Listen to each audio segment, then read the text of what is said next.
امریکا او پاکستان په افغانستان کې د هوایي بریدونو د ترسره کولو په تړاو هوکړې ته سره نږدې شوي دي.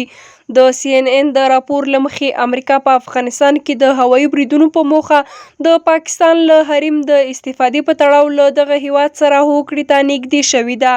دغه رسنۍ ته د بایډن د حکومت دوو مهمو چارواکو ویلي چې له کانګریس سره هم په دې تړاو بحثونه کړي دي او ډیر احتمال شته چې پاکستان له خپل هوایي حریم امریکایي الوتکو ته په افغانستان کې د بریدونو ترسره کولو په موخه اجازه ورکړي. سرچینه وایي پاکستان د دې کار په بدل کې له امریکا غوښتي چې د ترهګرۍ ضد مبارزه کې ورسره همکاري وکړي او د هند پر وړاندې په نړیوال دریځ کې ملاتړ وکړي. دغه سرچینه وایي دا شرطونه لا نهایي شوي نه دي، ښایي پاکستان نورې غوښتنې هم ولري. تر دې وړاندې بیا پاکستان ویلي و چې په دې تړاو خپاره شوي راپورونه بې بنسټه دي، خو دغه امریکایي سرچینې د هوکړې د رامنځته کېدو خبره کړې ده. د یادونې ده چې څو ورځې وړاندې امریکا په افغانستان کې د وضعیت د څارلو لپاره په پاکستان کې خپل نوی ارشد دیپلومات معرفي کړو.